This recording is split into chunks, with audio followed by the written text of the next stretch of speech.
दोस्तों, आज आप सुनेंगे पल्प फिक्शन की दुनिया के बेताज बादशाह सुरेंद्र मोहन पाठक का एक बहुत ही इंटरेस्टिंग नॉवल जिसका नाम है स्कैंडल पॉइंट। ये नॉवल सुनील सीरीज का है और पाठक जी के बाकी नॉवेल्स की तरह ये नॉवल भी आपका पूरा मनोरंजन करेगा, इसका मुझे पूरा यकीन है। तो बिना देर किए शुरू करते हैं कहानी। आज के वीडियो में आप सुनेंगे इसका पहला भाग, स्कैंडल पॉइंट, अध्याय 1। ब्लास्ट के मालिक और मैनेजिंग एडिटर मलिक साहब ने रॉय की नजर जैसे ही उनके ऊपर पड़ी तो वो उछलकर खड़ा हो गया। मलिक साहब ने आते ही सवाल किया, ये सुनील कहाँ है? सर, वो तो आज छुट्टी पर है। छुट्टी पर? क्यों? उसके दोस्त रमाकांत का बर्थडे है। आज नहीं है, कल था, और बर्थडे की पार्टी देर रात तक झेरी में चलना तय था, इसीलिए सुनील ने आज की छुट्टी के लिए पहले ही बोल दिया था। झेरी में ये पार्टी कहाँ पर की गई है? मलिक साहब ने पूछा। सर, वहाँ की झील के किनारे रमाकांत का कॉटेज है, उसमें। ओह, क्या सुनील इस वक्त वहीं होगा? जी हाँ सर, होना तो वहीं चाहिए। ठीक है, अच्छी बात है, उससे कांटेक्ट करो। उस साइड एक कत्ल हो गया है। अभी अभी लोकल कॉरेस्पॉन्डेंट ने फ़ोन पर खबर भेजी है कि आज सुबह रिपुदमन राजवंशी नाम का एक आदमी अपने घर में मरा पड़ा पाया गया है। उसकी खोपड़ी पर किसी भारी चीज़ से वार किया गया बताया जा रहा है। क्या ये खून झेरी में हुआ है सर? रॉय ने पूछा। झेरी में तो नहीं, लेकिन उसके नज़दीक ही। झेरी से सुंदरबन के रास्ते में पंचधारा नाम की कोई जगह है, वहां पर हुआ है। ठीक है सर, मैं अभी सुनील से संपर्क करता हूँ। पहले उसके मोबाइल पर कॉल लगाता हूँ और अगर जवाब नहीं मिला तो अर्जुन उसी साइड में है। मैं या तो उसे सीधा मौका वारदात पर जाने को कहूँगा या फिर रमाकांत के कॉटेज में जाकर सुनील से मिलने को कह दूंगा। ठीक है, इतना कहकर मलिक साहब बाहर निकल गए। झेरी में रमाकांत की बर्थडे पार्टी सुबह 3 बजे तक चली थी। उसके बाद वो लोग मदहोशी में पड़े सो रहे थे। 10 बजे के करीब सुनील का जब मोबाइल बजा तो उसकी आंख खुली।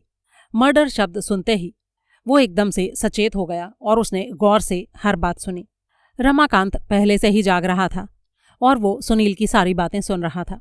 फोन बंद करने के बाद सुनील ने उसे बताया, पंचधारा में एक कत्ल हो गया है रमाकांत, मुझे जाना पड़ेगा। अर्जुन यहीं पास ही में लक्कड़ मंडी नाम की जगह पर है, वो यहाँ पर आ रहा है। जैसे ही वो आएगा मैं निकल जाऊंगा। कुछ देर बाद ही अर्जुन आ पहुंचा। रमाकांत की फोर्ड एस्कॉर्ट पर सुनील और अर्जुन पंचधारा की तरफ रवाना हो गए। रास्ते में सुनील ने पूछा, मरने वाले के बारे में कुछ पता चला? अर्जुन ने बताया, हाँ, मरने वाले का नाम रिपुदमन राजवंशी है। काफी रुतबे और रसूख वाला उम्र दराज आदमी था। चैरिटी में यानी परोपकार में उसकी काफी आस्था थी। कई धार्मिक और सामाजिक संस्थाओं को रेगुलर चंदा देता था। धर्म के नाम पर, समाज सेवा के नाम पर कोई भी कुछ भी मांगने आ जाता था तो वो उसे खाली हाथ नहीं जाने देता था। उसकी कोई फैमिली नहीं है। बीवी का स्वर्गवास हो चुका बताया जा रहा है। औलाद कोई है या नहीं ये अभी पता नहीं चल सका। वहीं पंचधारा में ही मुकेश निगम नाम का एक आदमी है। उसका वहां पर एक फार्म है और फार्म में ही बने बंगले में वो रहता है। उसकी बीवी है सरूपा निगम।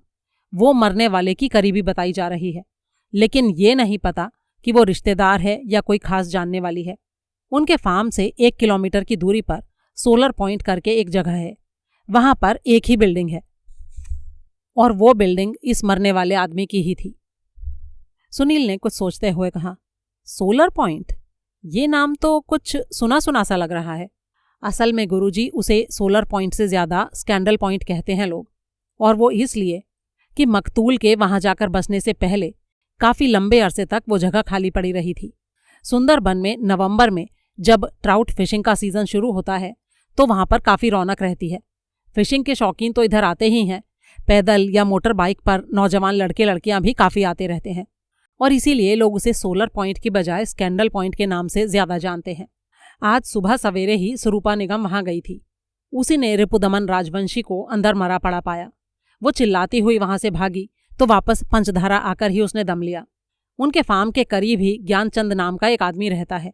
वो झेरी की पुलिस चौकी में चौकी इंचार्ज कृपाराम के मातहत हवलदार है। सरूपा निगम ने ज्ञानचंद को सारी बात बताई तो ज्ञानचंद पहले मौका वारदात पर गया और फिर उसने चौकी में कत्ल की खबर की। तब इस वारदात के बारे में लोगों को पता चला और ये हमारे लोकल कॉरेस्पॉन्डेंट की जानकारी में आई। तब तक उनकी कार पंचधारा पहुंच चुकी थी। सुनील ने कहा, ये स्कैंडल पॉइंट नाम की जगह है कहाँ पर? अर्जुन बोला, वो तो मुझे पता नहीं गुरुजी, मैं भी तो अभी आपके साथ ही यहाँ आया हूँ। आप गाड़ी रोकिए, मैं उतरकर किसी से पूछता हूँ। सुनील ने गाड़ी रोकी और अर्जुन नीचे उतर गया। करीब ही एक इमारत के बरामदे में एक औरत खड़ी थी। अर्जुन उसकी तरफ बढ़ा और उसने उस औरत से बात की। फिर वापस लौटकर बोला, अरे देखिए, ये कैसा संयोग है। ये हवलदार ज्ञानचंद का घर है और वो औरत उसकी बीवी है। वो हमें पिछवाड़े की तरफ आने को कह रही है। सुनील कार से निकला और अर्जुन के साथ चल दिया। तब तक वो औरत घर के बरामदे से गायब हो चुकी थी। इमारत के बाजू से गुजरते हुए जब वो पिछवाड़े में पहुंचे तो उन्होंने पाया कि वो औरत वहां पहले से ही मौजूद थी।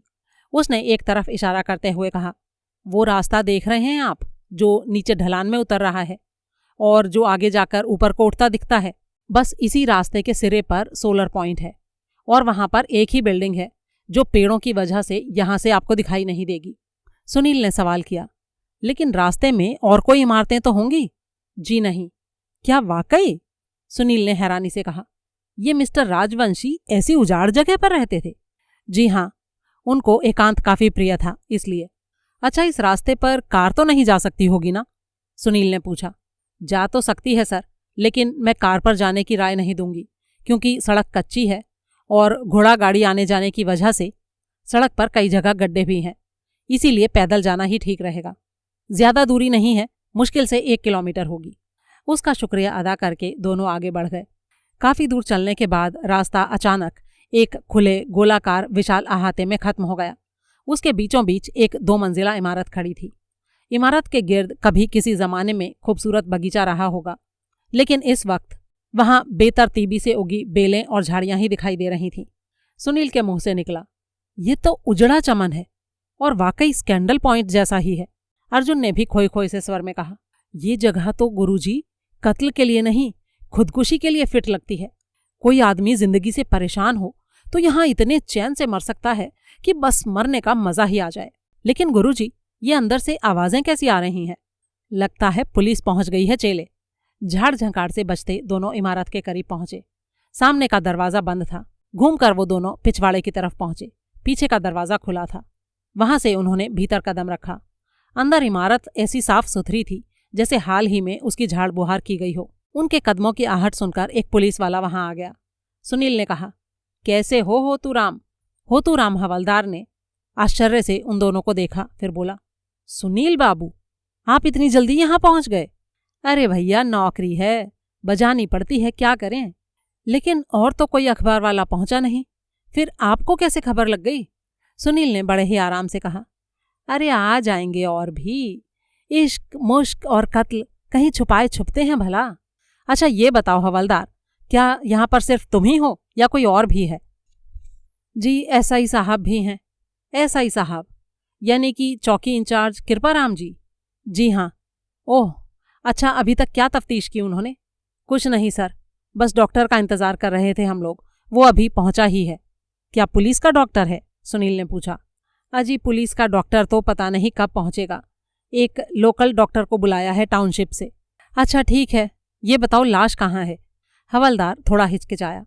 होतू राम, तुम्हें पता है ना कि कृपाराम जी मेरी कितनी कद्र करते हैं, मेरा कितना लिहाज करते हैं।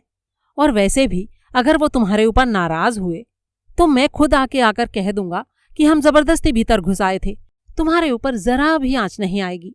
अच्छा ठीक है, आइए, मजबूर होकर हवलदार ने हथियार डालते हुए कहा। हवलदार के पीछे पीछे उन्होंने एक गलियारे में कदम रखा। उसमें आगे एक बंद दरवाजा था, जिसके भीतर दाखिल होने पर सुनील ने देखा कि उस कमरे के फर्श पर एक कारपेट बिछा हुआ था और उसकी इकलौती खिड़की पर कारपेट से मैच करते पर्दे पड़े थे। खिड़की के पल्ले शीशे के थे और पर्दों के बीच की एक झिरी में से बाहर की तरफ से उन पर बेल चढ़ी दिखाई देती थी, जिससे जाहिर होता था कि काफी अरसे से वो खिड़की खोली नहीं गई थी। एक दीवार के साथ एक दीवान लगा हुआ था, जिस पर दीवार के साथ लगे सफेद गिलाफ चढ़े 2 गाव तकिए रखे हुए थे। उससे परे एक सोफा चेयर थी, जिसके आगे पड़ा एक स्टूल बताता था कि वो आराम कुर्सी की तरह इस्तेमाल होती थी। उसके दाईं तरफ एक और स्टूल था, जिस पर एक टेबल लैंप था। आराम कुर्सी की पोजीशन ऐसी थी कि उसकी पीठ कमरे के मेन गेट की तरफ थी और रुख उस दीवार की तरफ था जिसमें एक फायरप्लेस बना हुआ था। फायरप्लेस में उस वक्त आग नहीं जल रही थी। कमरे की छत असाधारण रूप से ऊंची थी और वो लकड़ी की आयताकार कड़ियों पर टिकी हुई थी। खिड़की के करीब दीवार के साथ एक टेबल थी, जिस पर मेजपोश बिछा हुआ था और उसके ऊपर एक अजीबोगरीब आकार और शक्ल सूरत वाला रेडियो पड़ा था। कमरे में चौकी इंचार्ज सब इंस्पेक्टर कृपाराम, हवलदार ज्ञानचंद और एक दूसरा सूट वाला आदमी मौजूद थे जो जरूर लोकल डॉक्टर था। वो फर्श पर उकड़ू बैठा लाश का मुआयना कर रहा था। कृपाराम ने सकपकाकर सुनील और अर्जुन की तरफ देखा।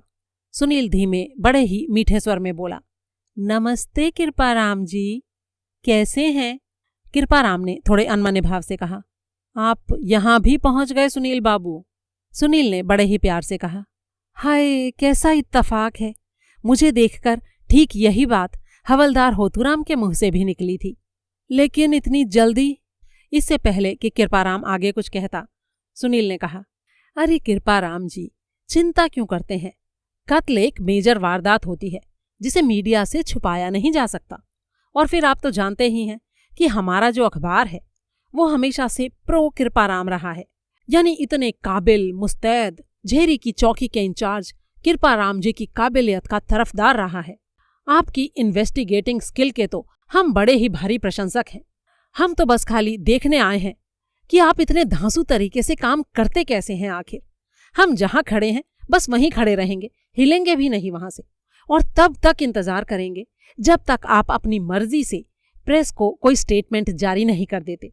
और फिर हम आपकी उस स्टेटमेंट को आपकी रंगीन तस्वीर के साथ ब्लास्ट के मेन पेज पर छापेंगे। अब तक कृपाराम के तेवर पूरी तरह से बदल चुके थे। उसने कहा, लेकिन एक बात का ध्यान रखना सुनील साहब, पिछले केस में तुम लोगों ने मेरी जो फोटो छापी थी उसमें मेरी एक ही साइड दिखाई दे रही थी।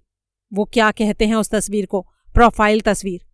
इस बार वैसी नहीं होनी चाहिए। अरे बिल्कुल नहीं कृपाराम जी, अर्जुन अभी आपकी नई नकोर तस्वीर खींचेगा, और ऐसी उम्दा खींचेगा कि आप एक बड़े वाली कॉपी अपने घर में लगाने के लिए भी मांगेंगे। अर्जुन के लिए इतना इशारा काफी था। उसने फटाक से अपने कंधे से कैमरा उतारा और बड़ी ही दक्षता से 3-4 बार कैमरे का बटन दबाया, और इस तरह कृपाराम के बहाने उसने मौकाए वारदात की और लाश की फोटोज भी खींच ली। अच्छा, अब जरा केस के बारे में भी तो कुछ बताइए कृपाराम जी, सुनील ने आगे कहा। अरे भाई एडिटर साहब, मुझे कत्ल के केस की तफ्तीश का ज्यादा तजुर्बा नहीं है, कृपाराम ने बात टालने वाले अंदाज में कहा। लेकिन सुनील पूरी तरह हाथ धोकर उसके पीछे पड़ा हुआ था। अजी क्या बात कर रहे हो कृपाराम जी, आपको और तजुर्बा नहीं है? अजी आप तो माहिर हैं इस चीज के, कृपाराम ने थोड़े उदास स्वर में कहा। लेकिन मेरे ऑफिसर ऐसा नहीं समझते, और इसीलिए जब भी मेरी चौकी के इलाके में कोई ऐसी वारदात होती है तो उसकी तफ्तीश के लिए हेडक्वार्टर से 3 सितारों वाला इंस्पेक्टर आता है। अरे तो आने दीजिए ना कृपाराम जी, लेकिन मुझे तो पूरा यकीन है कि हमेशा की तरह इस बार भी केस आप ही हल करोगे। और कहीं वो इंस्पेक्टर आ गया तो ऐसा तो नहीं होगा ना कि खबर के साथ तुम उसकी तस्वीर छाप दो? कृपाराम ने थोड़े संदेह भरे स्वर में पूछा। अरे हरगिज नहीं, ये मेरा पक्का प्रॉमिस है आपसे, तस्वीर तो आपकी ही छपेगी। अच्छा ठीक है, मैं अभी 5 मिनट में तुमसे बात करता हूँ। कृपाराम एक बड़ी उम्र का मंदबुद्धि पुलिसिया था जो कांस्टेबल से सब इंस्पेक्टर की पोस्ट पर पहुंचा था। अपना मतलब निकालने के लिए सुनील ने एक आध बार ब्लास्ट के जरिए उसकी हवा बना दी थी तो वो फूल कर कुप्पा हो गया था और सच में ही अपने आप को 30 मार्खा समझने लगा था। ऊपर से उसे अखबार में अपनी फोटो छपी देखने का बड़ा ही शौक था। इन सारी बातों को सुनील बड़े ही आराम से कैश कर सकता था, लेकिन सिर्फ तभी तक जब तक कि हेडक्वार्टर से कोई पढ़ा लिखा ट्रेंड इंस्पेक्टर वहां नहीं आ जाता, जो कि अक्सर इंस्पेक्टर प्रभुदयाल ही हुआ करता था। सुनील खामोशी से अपनी जगह से थोड़ा सरका तो उसे लाश का धड़ दिखाई दिया। मकतूल के सिर के बाल सफेद थे और चेहरे पर वैसी ही सफेद फ्रेंच कट दाढ़ी थी। सिर के करीब कारपेट पर खून से बना एक बड़ा सा लाल धब्बा था और खून की ही वजह से सिर के बाल आपस में भी और उस धब्बे से भी चिपके हुए जान पड़ते थे। खुली हुई खोपड़ी और उसमें से बाहर झांकता भेजा अपनी कहानी खुद कह रहे थे। डॉक्टर बैठा हुआ इस तरह बोल रहा था मानो अपने आप से ही बात कर रहा हो। किसी भारी चीज का वार खोपड़ी पर हुआ है और जैसी खोपड़ी की हालत है उससे लगता है कि एक बार नहीं कई बार वार किया गया है। कोई लोहे की छड़ या हथौड़ा या लोहे का बना कोई दूसरा औजार रहा होगा। ये भी साफ जाहिर हो रहा है कि वो इस सोफा चेयर पर बैठा हुआ था जबकि पीछे से उसकी खोपड़ी पर वार किया गया। सुनील ने उसके नजदीक पहुंचकर सवाल किया, तब तो वार करने के लिए कोई पीछे से ही दबे पांव पहुंचा होगा। हाँ वो तो जाहिर है, डॉक्टर ने कहा। मकतूल को अपने पीछे किसी के होने की खबर ही नहीं मिल सकी होगी। और हो सकता है उसे ये पता ही ना चला हो कि उसका हमलावर कौन है।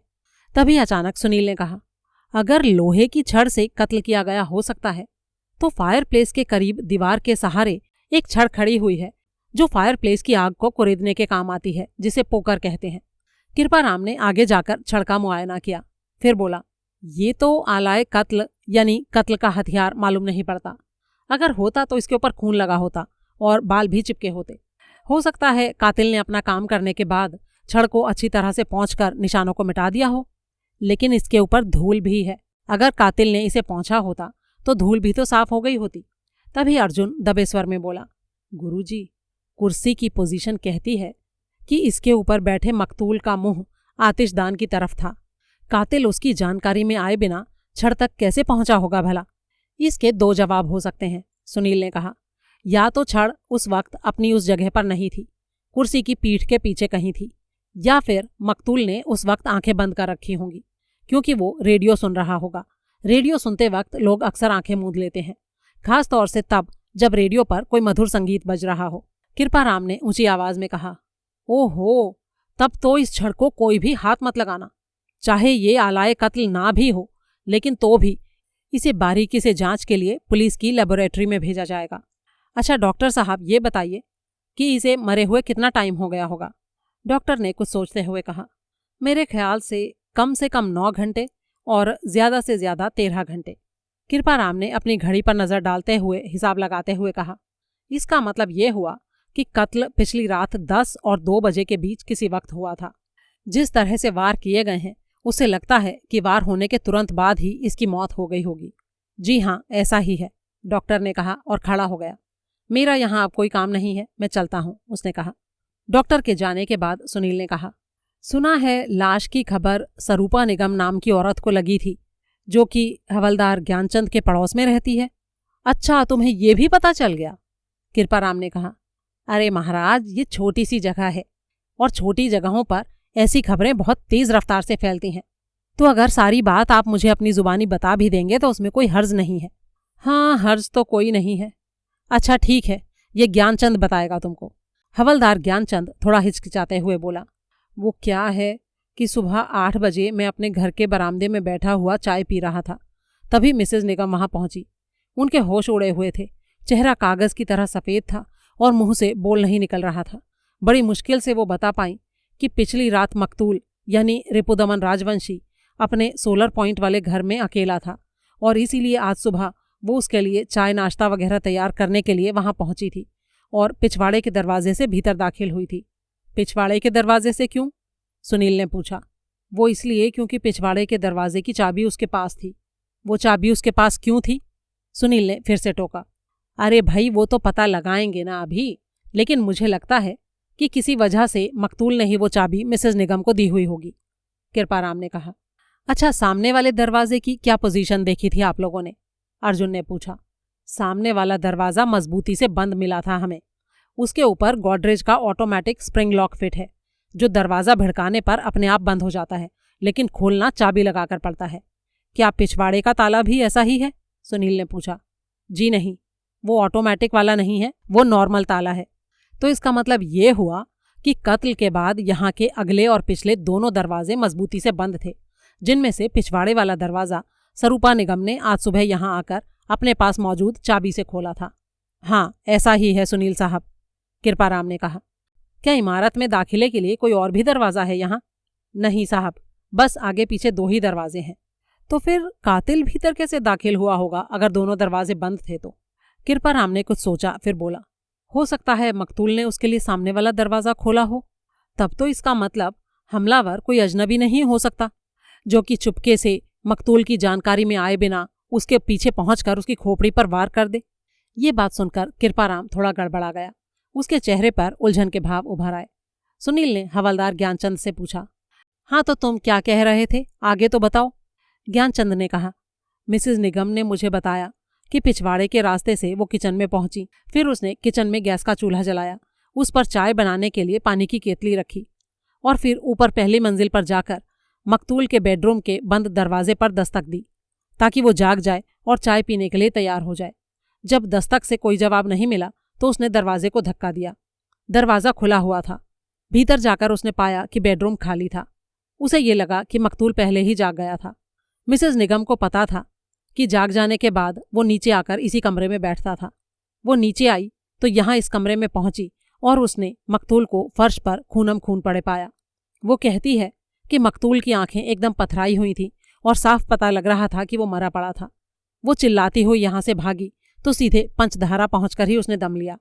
अच्छा ये बताओ ज्ञानचंद कि क्या इस औरत का या उसके पति का मकतूल से कोई रिश्ता है? सुनील ने पूछा। जी हाँ साहब, फैमिली रिलेशन है। सुरूपा मकतूल को हमेशा अंकल कहकर बुलाती थी। हो सकता है उसका मरने वाले से कोई दूर दराज का रिश्ता भी हो। सुनील ने कुछ सोचते हुए कहा। ओह, तो इसका मतलब रिश्ता सरूपा निगम से था, उसके पति से नहीं। अच्छा फिर तुमने क्या किया ज्ञानचंद? क्या तुम सरूपा निगम के साथ यहाँ पहुंचे? नहीं साहब, मैं यहाँ अकेला आया। सरूपा की हालत तो ऐसी थी कि अगर उसे फिर से लाश पर नजर डालनी पड़ती तो वो शर्तियाँ मर जाती। उसे अपनी बीवी के हवाले करके और उससे पिछवाड़े वाले दरवाजे की चाबी लेकर मैं यहाँ अकेला आया था। सुनील ने उसे बीच में ही टोका। ये बात तो बड़ी ही अजीब है। अगर लाश देखकर वो उतनी बदहवास हो गई थी तो उस हालत में उसे ताला लगाने की बात कैसे सूझी? अरे असल में साहब, उसने तो कहा था कि वो दरवाज़ा खुला छोड़ आई थी, लेकिन मैं वैसे ही सावधानी के लिए चाबी ले आया था। लेकिन जब मैं यहाँ पहुँचा तो मैंने दरवाजे को बंद पाया था। अच्छा फिर क्या हुआ? फिर साहब मैंने लाश देखी। पहले ये कन्फर्म किया कि वो वाकई मर चुका था या नहीं। उसके बाद भी मैंने पोस्ट ऑफिस से फ़ोन करके डॉक्टर सक्सेना को यहाँ बुलाया और चौकी में भी फ़ोन कर दिया। अच्छा ज्ञानचंद ये बताओ कि तुम पंचधारा में कब से रह रहे हो? सुनील ने पूछा। साहब 2 साल से रहता हूँ। 2 साल पहले जब तुम अपने इस घर में रहने आए तो क्या ये निगम पति पत्नी तब भी इसी इलाके में रहते थे? हाँ साहब, वो तो मेरे से पहले ही पंचधारा में रह रहे थे। और जो मरा वो आदमी यानी रिपुदमन राजवंशी, वो भी यहीं रहता था साहब। तब इसके साथ हाउसकीपर के तौर पर सरस्वती जोशी नाम की एक अधेड़ औरत भी रहती थी। मुझे पता चला था कि राजवंशी एक तन्हाई पसंद करने वाला आदमी था और उसे इस तन्हा इमारत में तन्हा रहने में कोई दिक्कत नहीं होती थी। उसके कोई मेल मुलाकाती नहीं आते जाते थे? सुनील ने पूछा। बहुत ही कम साहब, बस कभी कभार कोई सेल्समैन वगैरह ही इधर आके झांकता था। उसके अलावा अगर कोई आता था तो बस कभी कभी सुरूपा आती थी और कभी कभी उसका पति आता था, या फिर कभी कभी दोनों इकट्ठे भी आते थे। वो लोग अक्सर दिन के टाइम पर ही आया जाया करते थे। ये आदमी काफ़ी दौलतमंद था, लेकिन फिर भी सोसाइटी से अलग थलग यहाँ अकेला रहता था। सुनील ने अगला सवाल किया। तुमने कहा कि यहाँ एक हाउसकीपर भी हुआ करती थी, तो फिर पिछली रात को वो कहाँ गई? पिछली रात मकतूल यहाँ अकेला क्यों था? ज्ञानचंद ने जवाब दिया।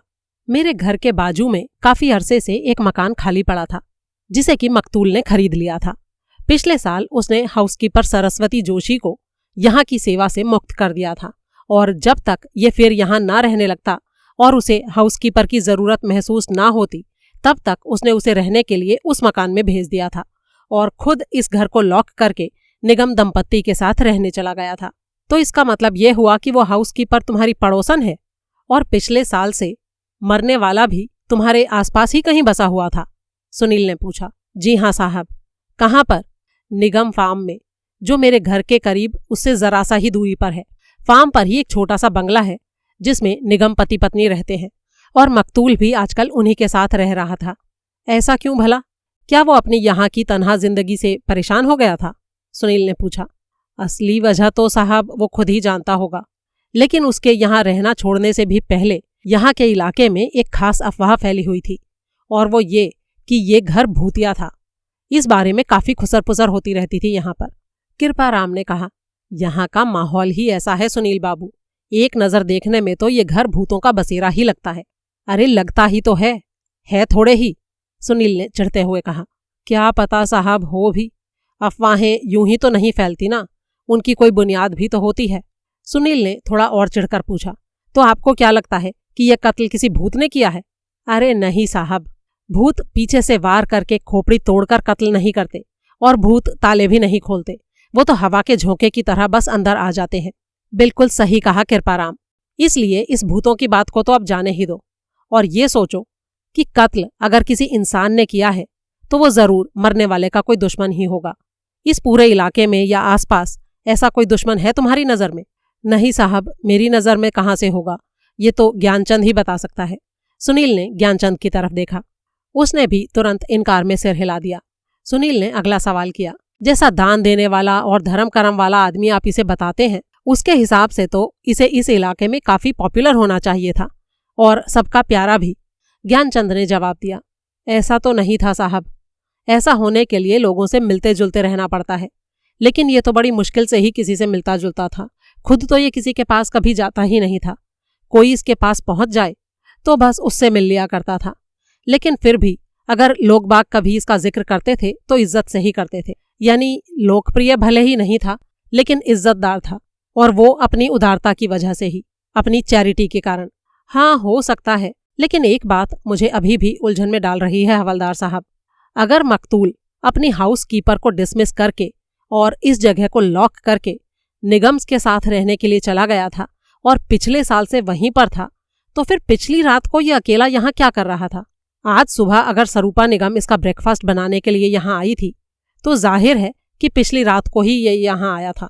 अगर कत्ल ना हो गया होता तो रात को वो यहाँ अपने बेडरूम में सोया होता। तो सवाल ये है कि एक लंबे अरसे के बाद अचानक वो यहाँ आया किस लिए था? ये तो साहब मुझे पता नहीं, हवलदार ज्ञानचंद ने कंधे उचकाते हुए कहा। अच्छा ये बताइए कृपाराम जी कि मकतूल की तलाशी में कोई क्लू मिला क्या? मकतूल की तलाशी? कृपाराम ने पलके झपकाते हुए कहा, अरे मेरा मतलब है मकतूल ने जो कपड़े पहने हैं उनकी जेबें तो आपने टटोली ही होंगी ना। कृपाराम की शक्ल से साफ जाहिर हो रहा था कि जेबें टटोलने का उसे ख्याल तक नहीं आया था। उसने फटाफट जाकर ये काम करना शुरू किया। किसी भी जेब से कुछ बरामद नहीं हुआ, बस एक जेब में से थोड़ा सा तंबाकू का चूरा निकला। वो उठकर सीधा हुआ और बोला, सारी जेबें खाली हैं। सुनील बड़बड़ाया, अब जब एक जेब में से तंबाकू का चूरा मिला है तो ऐसा तो नहीं होना चाहिए कि बाकी जेबें खाली हों। क्या ये स्मोक करता था? हाँ, ज्ञानचंद ने कहा, ये पाइप पीता था, हर वक्त पाइप मुंह में लगाए रखता था, बुझ गया हो तो भी। सुनील ने कुछ सोचते हुए कहा, पाइप वाला तंबाकू एक खास तरह की थैली में रखा जाता है जिसे पाउच कहते हैं। जेब में जो तंबाकू का चूरा है वो जरूर उस पाउच में से ही निकला होगा। जब वो पाउच को जेब में रखता था तो कोई बड़ी बात नहीं कि पाइप भी रखता हो। इन चीजों का मकतूल के पास से बरामद ना होना इस बात की तरफ इशारा है कि जिस किसी ने कत्ल किया उसी ने बाद में जेबों की सफाई भी कर दी। कृपाराम ने बीच में टोका, अरे ये भी तो हो सकता है कि पाइप और तंबाकू का पाउच शायद ऊपर उसके बेडरूम में हो। तो कृपा निधान कृपाराम जी, जरा जाकर पता कीजिए ना। कृपाराम के चेहरे पर नागावारी के भाव गुजरे। उसे यूं मशवरा दिया जाना अच्छा नहीं लगा था। सुनील ने बड़े उम्मीद भरे स्वर में आगे कहा, और अगर आप कहें तो मैं भी आपके साथ चलूं? वो क्यों भला? अरे पाउच और पाइप की तलाश में आपकी मदद करने के लिए, और क्यों? तो आपको क्या लगता है सुनील बाबू, इतना सा काम मैं खुद नहीं कर सकता? अरे नहीं, मैंने ऐसा थोड़े ही कहा है। तो फिर अपने काम से काम रखो, और जहां तक मुझे लगता है अब तुम्हें यहां से चले जाना चाहिए। बड़ा साहब किसी भी वक्त यहां पहुंचने ही वाला होगा। अरे नाराज क्यों होते हो कृपाराम जी? मैं तो बस जरा वो सामने वाला दरवाजा देखना चाहता था, और कुछ नहीं। वो दरवाजा ही है और कुछ नहीं है सुनील बाबू। और एक बात बता दूं आपको कि अक्लमंद के लिए इशारा ही काफी होता है। सुनील ने एक ठंडी सांस ली और बोला, ठीक है, जाता हूं। आपके सहयोग के लिए आपका बहुत बहुत धन्यवाद। फिर सुनील और अर्जुन वहां से वापसी के सफर पर निकल पड़े। रास्ते में अर्जुन ने कहा, गुरुजी, क्या आपको सच में ही लगता है कि ये काम किसी चोर का है? अरे नहीं चेले, वो तो मैं सिर्फ उस लल्लू सब इंस्पेक्टर को खुश रखने के लिए कह रहा था। किसी को फूंक देनी हो तो एक ही बार में काम नहीं हो जाता, उसको फूंक देते रहनी पड़ती है। तो असल में आपका क्या ख्याल है गुरुजी? देख चेले, सुनील ने कहा, वो मकान 1 साल से बंद पड़ा बताया जा रहा है। कोई पागल ही होगा जो ऐसी जगह पर अपना कोई कीमती माल छोड़ेगा।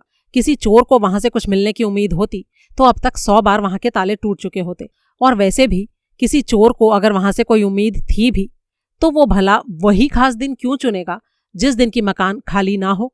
ये भी तो हो सकता है गुरुजी कि अंदर घुस आने के बाद उसे पता चला हो कि मकान खाली नहीं है और घर के अंदर कोई मौजूद है। सुनील मुस्कुराया और बोला, तेरी बात ठीक है, लेकिन अगर ऐसा होता तो वो जैसे चुपचाप वहां घुसा था वैसे ही चुपचाप वहां से बाहर भी निकल जाता, और फिर दोबारा किसी रोज जब मकान हमेशा की तरह खाली होता तब दोबारा से आता। और फिर एक बात और भी है चेले, चोर का काम होता है चोरी करना। पकड़े जाने पर उसकी सजा बहुत मामूली सी होती है। तो मामूली सजा का रिस्क लेकर अपना कारोबार चलाने वाला आदमी भला कत्ल जैसा घोर अपराध करने पर क्यों उतारू हो जाएगा? और फिर तूने सुना नहीं डॉक्टर ने क्या कहा था? उसने कहा था कि मकतूल की खोपड़ी पर कई वार किए गए थे। इतने वार तब किए जाते हैं जब वार करने वाला अपने शिकार का पुलंदा पूरी तरह से बांध देने की गारंटी चाहता हो। चोर का काम तो एक ही वार से भी हो सकता था। और फिर दूसरी बात, कीमती माल क्या मकतूल की जेबों में भरा हुआ था, जो कि उसको मारे बिना हथियाया नहीं जा सकता था? लेकिन गुरुजी, जेबें खाली होना इस बात की तरफ इशारा तो करता है, अर्जुन ने कहा। नहीं करता चेले। आधी रात को कोई कीमती माल मकतूल की जेबों में होने का क्या मतलब? और अगर कोई मतलब था भी तो क्या सारी की सारी जेबों में था, जिनको खाली करने की कोशिश में चोर उसका पाइप भी ले गया, तंबाकू का पाउच भी ले गया? जो आदमी माल चुराने आया हो वो माल पर ही नजर रखता है, आलतू फालतू चीजों पर नहीं रखता। और वैसे भी अगर माल मकतूल की जेबों में था भी तो चोर को उसकी खबर भला कैसे हो सकती थी? और ऊपर से वो आदमी दोनों दरवाजे लॉक होने के बावजूद अंदर कैसे घुस आया? तब तो गुरुजी जरूर मकतूल ने ही उसके लिए दरवाजा खोला होगा, तभी वो अंदर आ सकता था, अर्जुन ने कुछ सोचते हुए कहा। तब तो इसका सीधा सा मतलब ये है कि वो आदमी मरने वाले का कोई जानकार था। अर्जुन थोड़ी देर चुप रहा, फिर बोला, ऐसा भी तो हो सकता है गुरुजी कि दरवाजा गलती से खुला रह गया हो। मेरा मतलब है सामने वाला दरवाजा जिसके ऊपर ऑटोमेटिक लॉक है वो अनजाने में खुला रह गया हो, और हमलावर जब वहां आया तो उसने दरवाजा खुला देखा और वो चुपचाप भीतर दाखिल हो गया। फिर उसने अपने काम को अंजाम दिया और लौटती बार अपने पीछे दरवाजा बंद कर गया हो। ऐसा भी तो हो सकता है। या फिर एक और संभावना भी है, अगर दरवाजा नहीं तो हो सकता है ग्राउंड फ्लोर की कोई खिड़की खुली रह गई हो, या फिर खुली ना भी रही हो तो उसने किसी जंबूर वगैरह की मदद से जबरदस्ती खोल ली हो। और हाँ गुरुजी, एक तीसरी संभावना ये भी है कि हो सकता है कोई पहले से ही, यानी मकतूल के कल वहां पहुंचने से भी पहले से ही वहां छुपा हुआ बैठा हो उसी के इंतजार में, या फिर कोई आवारा भुक्खड़ मंगता रात गुजारने के लिए यूं ही वहां घुस आया हो। सुनील ने मुंह बिचकाया और बोला, ऐसा आदमी कत्ल करने पर आमादा हो जाएगा। ऐसे आदमी को तो डांट कर या पीट कर वहां से दफा कर दिया जाएगा और वो आसानी से भाग जाएगा। और मेरे लाल, तू ये भूल रहा है कि ये कत्ल पहले से प्री प्लान मालूम पड़ता है, ना कि अचानक डर के या आपा खोकर किया गया हुआ। आप ये बात इसलिए कह रहे हैं ना गुरुजी, क्योंकि हालातों से ऐसा लग रहा है कि कोई दबे पांव सोफा चेयर पर दरवाजे की तरफ पीठ किए बैठे मकतूल के पीछे पहुंचा और पूरी खामोशी से उसने उसकी खोपड़ी पर कई वार किए, जिसकी वजह से उसका पुलंदा बंध गया। लेकिन आप कुछ भूल रहे हैं गुरुजी। मौकाए वारदात वाला जो कमरा है उसका दरवाजा खोले जाने पर चरमराने की आवाज कर, तो ऐसे दरवाजे को खोलकर मकतूल के ऐन पीछे हत्यारा चुपचाप कैसे पहुंच सकता था भला? और साथ में ये भी मत भूलिएगा कि जिस चेयर पर मकतूल बैठा था वो दरवाजे से काफी दूर थी। सुनील ने तारीफ वाले अंदाज में कहा, अरे वाह चेले, तू तो काफी सयाना सा हो गया है। लेकिन मैं तुझे एक बात बता दूं कि तू रेडियो को भूल रहा है। वो रेडियो जो मौकाए वारदात पर मौजूद था और जिसका जिक्र अभी पीछे भी आया था, जिसके बारे में ये संभावना है कि वारदात के वक्त वो बज रहा था। अब जरा बजते हुए रेडियो के बारे में सोच और फिर दरवाजे के चरमराने की आवाज के बारे में सोच। वो आवाज रेडियो की आवाज में गुम नहीं हो गई होगी? लेकिन गुरुजी, ऐसी हालत में तो रेडियो हमें ऑन मिलना चाहिए था ना। अरे भाई, हो सकता है कत्ल के बाद कातिल उसे ऑफ कर गया हो। तब तो ऐसी हालत में गुरुजी ऑफ ऑन वाले स्विच पर उसकी उंगलियों के निशान होंगे। जरूरी नहीं है अर्जुन, वो रोटेरी स्विच था। उसको ऑफ करने के लिए सिर्फ तर्जनी उंगली और अंगूठे की जरूरत है। उनके बीच में उसने रुमाल लगा लिया होगा तो फिर निशान कहाँ से आएंगे भला? और शायद ऐसी ही सावधानी उसने उस छड़ यानी पोकर के बारे में भी बरती, जिसके ऊपर किसी तरह का निशान नहीं मिला है। अगर डॉक्टर की रिपोर्ट को माने तो वो छड़ मर्डर वेपन हो भी सकती है और नहीं भी। और जैसा कि मैंने पहले कहा चेले, मुझे ये कत्ल पहले से प्लानिंग बनाकर किया गया लग रहा है। अब जरा ये सोच कि ऐसे इरादों वाला कातिल कत्ल के लिए हथियार अपने साथ लाएगा या वहां आकर कोई हथियार तलाश करेगा? साथ ही लाएगा गुरुजी। तो फिर वो छड़ कत्ल का हथियार नहीं निकलने वाली है। हाँ, शायद आप ठीक ही कह रहे हैं गुरुजी। तभी वो वापस वहां पहुंच गए जहां से उनका पैदल सफर शुरू हुआ था। वहां वो सरस्वती जोशी से मिले। वो कोई 50 साल की तंदुरुस्त कद्दावर औरत थी। उसकी आंखों में लाल डोरे तैर रहे थे और शक्ल पर मुर्दनी छाई थी। सुनील ने उससे बात करने की इच्छा जताई तो उसने उनको भीतर बैठक में बुला लिया। सुनील ने धीरे से बात शुरू की। राजवंशी साहब की मौत की खबर तो आपको लग ही गई होगी? उसने हाँ में सिर हिला दिया। कैसे पता चला आपको? जी, मुझे मिसेज ने आपको स्पेशली बताया था? जी नहीं, सभी को बताया। क्या यह हैरानी की बात नहीं है मिस जोशी कि किसी ने ऐसे आदमी का कत्ल कर दिया? जी हाँ सर, बहुत ही हैरानी की बात है। कोई राक्षस ही ऐसे देवता आदमी को कत्ल कर सकता था। आप चाहती हैं कि उनका कातिल गिरफ्तार हो? मैं तो ये चाहती हूँ सर कि वो जहाँ कहीं भी हो, अभी उसके ऊपर बिजली गिर जाए और वो भस्म हो। देखिए मिस जोशी, ऐसा तो नहीं हो सकता, लेकिन जब वो पकड़ा जाएगा तो यकीनन फांसी पर झूलेगा और इस काम के लिए हमें आपके सहयोग की जरूरत है। जी कहिए, मैं आपकी क्या मदद कर सकती हूँ? आप मेरे कुछ सवालों के जवाब देकर मेरी बहुत बड़ी मदद कर सकती हैं। जी ठीक है, पूछिए। मकतूल को आप कब से जानती थी? शुरू से ही साहब, तभी से जब वो इधर आकर बसे थे। और ऐसा कब हुआ था? जी 10-1 साल तो हो गए। आपसे उनका संपर्क कैसे हुआ? सोलर पॉइंट पर जब वो आकर बसे थे तभी उन्होंने गांव के प्रधान से अपने लिए एक हाउसकीपर के बारे में कहा था। मेरे पति को उस वक्त मरे हुए 1 साल भी नहीं हुआ था। मेरा पति प्रधान का दोस्त था, इसीलिए प्रधान ने ही मुझे राय दी थी कि वो ऑफर मुझे कबूल कर लेना चाहिए। मुझे भी वो बात जच गई। मैंने राजवंशी साहब की हाउसकीपर बनना कबूल कर लिया और जाकर सोलर पॉइंट पर उनके साथ रहने लगी। क्या वहाँ कोई और नौकर चाकर नहीं थे? सुनील ने अगला सवाल किया। जी वहाँ पर परमानेंट रहने वाला तो कोई नहीं था। वैसे 2 थे। एक लड़की थी जो कपड़े धोने, झाड़ू पोंछा करने जैसे घर के रोजमर्रा के काम करने आती थी, और एक महाराज था जो खाना पकाता था। लेकिन वो लोग रोज अपना काम करने आते थे और काम करके शाम को चले जाते थे। तो इसका मतलब ये हुआ कि रात में वहाँ पर या तो मकतूल होता था या फिर आप होती थी। जी हाँ। मकतूल से आपका कम्युनिकेशन कैसा था? जी कोई खास नहीं था। राजवंशी साहब अपने आप में ही मगन रहने वाले आदमी थे और अकेलापन पसंद करते थे। ऐसे माहौल में आप बोर नहीं होती थी मिस जोशी? जी शुरू शुरू में मुझे काफ़ी दिक्कत हुई थी, लेकिन फिर बाद में आदत पड़ गई थी। वहाँ पर लोगों का आना जाना कैसा होता था? कोई खास नहीं था सर। कभी कभार कोई चंदा मांगने आ जाता था या फिर कोई सेल्समैन, लेकिन ऐसे लोग अक्सर दिन के समय में ही आते थे। अंधेरा होने के बाद कोई नहीं आता। कोई अपवाद था तो बस स्वरूपा, जो कि अक्सर आती थी, और कभी ओवरनाइट तो कभी 2-4 दिन और कभी कभी तो 1-1.5 महीना भी रुकती थी। सच पूछिए तो वहीं पर उसकी मुकेश निगम से पहली मुलाकात हुई थी, जो फिलहाल उसका पति है। क्या स्वरूपा का मरने वाले से कोई रिश्ता है? करीबी रिश्ता तो नहीं है साहब। वो राजवंशी साहब को हमेशा अंकल कहकर बुलाती थी, लेकिन असली भतीजी नहीं थी उनकी। उनका रिश्ता बस इंसानियत का था, क्योंकि साहब उसे बचपन से जानते थे, तब से जब वो बहुत छोटी बच्ची थी। इतने लंबे समय से किसी को जानना भी एक तरह का रिश्ता ही होता है। अच्छा, स्वरूपा की शादी की नौबत कैसे आई?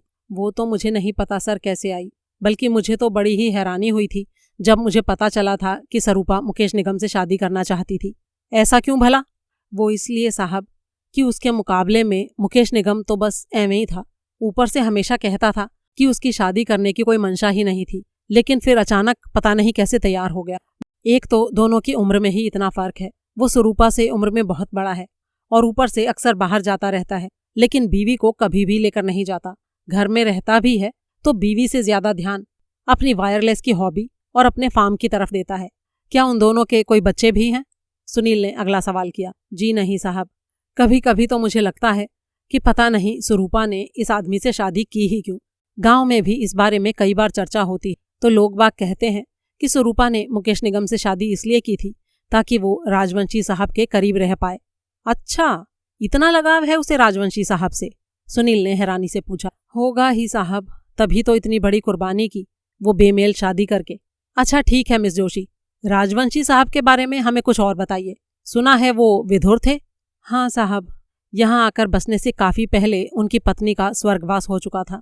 उस टाइम मुझे लगता था कि शायद पत्नी के वियोग ने ही उनको तन्हाई पसंद बना दिया था, लेकिन बाद में मुझे समझ आया कि उनका स्वभाव ही ऐसा था। आधा पौना घंटा तक किसी से बातचीत में या किसी के साथ रहने में उन्हें परेशानी नहीं होती थी, लेकिन इससे ज्यादा अगर कोई मेहमान रुकता था तो उनको बड़ी ही बेचैनी सी होने लगती थी और वो उस मीटिंग को खत्म करने के बहाने ढूंढने लगते थे। अच्छा, वो टाइम पास के लिए क्या करते थे? सुनील ने पूछा। जी पढ़ते थे और स्मोकिंग करते थे। अपने कमरे में बैठकर स्मोकिंग करते हुए कोई नॉवल पढ़ना या फिर किसी सीरियस टॉपिक पर कोई किताब पढ़ना उनको बहुत ही पसंद था। स्मोकिंग क्या करते थे? सिगरेट या सिगार? नहीं साहब, वो पाइप पीते थे हमेशा। तंबाकू का पाउच और पाइप हमेशा अपनी जेब में रखते थे। जब नहीं पी रहे होते थे तब भी। पाइप तो हमेशा उनके मुंह में लगा ही दिखाई दिया करता था। डॉक्टर उनको कई बार कहता भी था कि इतना स्मोक करना उनके लिए अच्छा नहीं है। ये डॉक्टर कौन है? डॉक्टर मानक टाला हैं सर। साहब के पुराने जानने वाले थे। झेरी डेवलपमेंट एरिया में उनका रेजिडेंस और क्लिनिक है। क्या तुम्हारे मालिक ड्रिंक करते थे? नहीं साहब, लेकिन घर में हर तरह के ड्रिंक्स रखा करते थे। बियर, विस्की, ब्रांडी, रम, वोडका, जिन, सब कुछ रहता था। जब वो खुद नहीं पीते थे तो घर में ये सब क्यों रखते थे? मेहमानों के लिए। लेकिन मेहमान तो यहाँ आते ही नहीं थे। बस यूं ही रखते थे साहब। जैसे मिसाल के तौर पर डॉक्टर मानक टाला भी ड्रिंक करते थे। साहब उनको ड्रिंक ऑफर किया करते थे, लेकिन खुद नहीं पीते थे। सर्दियों में इस साइड ठंड बहुत ज्यादा पड़ती है, तब वो मुझे भी रात को सोने से पहले ब्रांडी ऑफर किया करते थे। ठंड में आपके लिए उनको ब्रांडी की जरूरत महसूस होती थी, लेकिन अपने लिए नहीं होती थी। सरस्वती थोड़ा हिचकिचाई, फिर बोली, जी मेरे ख्याल से कभी कभार खराब मौसम में दवा के तौर पर वो थोड़ी ब्रांडी ले लेते। ये बात तुम्हें कैसे पता है? असल में अपने बेडरूम में बेड की साइड टेबल के ड्रॉर में वो ब्रांडी की एक बॉटल हमेशा रखा करते थे। कहीं ऐसा तो नहीं कि छिपके ड्रिंक करते हों? सुनील ने पूछा। नहीं साहब, इस बात की तो मैं गारंटी दे सकती हूँ कि वो नशा नहीं करते। मेरा उनका 24 घंटे का साथ था। अगर ऐसी कोई बात होती तो वो मुझसे छुप नहीं सकती थी। और वैसे भी वो घर के मालिक थे, उनको कोई काम छिपके करने की, वो भी एक हाउसकीपर से, जरूरत ही क्या थी भला? अच्छा ये बताओ कि क्या दिन ढलने के बाद वो हमेशा ही अकेले होते थे? जी नहीं, सुरूपा आती थी ना। उसके अलावा और कोई? नहीं साहब, आप हमेशा घर पर ही होती थी, कभी कहीं नहीं गई? बस एक बार 4 दिनों के लिए मैं वहां नहीं थी साहब, और वो भी अपनी मर्जी से नहीं गई थी। बाकी के दिनों की मैं गवाह हूं कि दिन ढलने के बाद वहां कभी कोई नहीं आया था। ऐसा भी तो हो सकता है मिस जोशी कि कोई आया हो लेकिन आपको खबर ना लगी हो सकता है आपके घर के कामकाज से फारिग होकर अपने कमरे में चले जाने के बाद कभी कोई आया और राजवंशी साहब ने खुद उसे भीतर आने दिया और बाद में फिर विदा भी कर दिया। तो ऐसे किसी शख्स के आने के बारे में आपको भला कैसे खबर लगी होगी? देखिए साहब, आप जो कह रहे हैं वो नहीं हो सकता। मैं साहब को हमेशा ग्राउंड फ्लोर के उस कमरे में डिनर सर्व करती थी जिसको साहब सिटिंग रूम कहा करते थे। जब कभी सुरूपा आई होती थी तो डिनर डाइनिंग रूम में होता था, वरना साहब सिटिंग रूम में ही डिनर करना पसंद करते थे। मैं खाना किचन में खाती थी और खाने के बाद अपने सिटिंग रूम में चली जाती थी। मेरा सिटिंग रूम असल में ड्राइंग रूम था, जो मेहमानों की किल्लत की वजह से कभी इस्तेमाल में नहीं आता और इसीलिए वो मुझे मिला हुआ। दिन के टाइम कभी कभी जो इक्का दुक्का लोग आते थे उनसे साहब इमारत के बरामदे में मिलते थे। अगर डॉक्टर मानक टाला जैसा कोई बिठाने लायक आया होता था तो उसे अंदर सिटिंग रूम में बिठाते थे। ड्राइंग रूम का यानी कि उठने बैठने को मुझे जो कमरा मिला हुआ था उसका दरवाजा सिटिंग रूम के दरवाजे के ठीक सामने था। मुझे कढ़ाई करने का शौक था, जो मैं वहां डिनर के बाद और सोने से पहले काफी देर तक अक्सर किया करती थी। उस दौरान मैं अपना दरवाजा थोड़ा खुला रखती थी ताकि अगर साहब को किसी चीज की जरूरत हो तो मुझे पता चल जाए।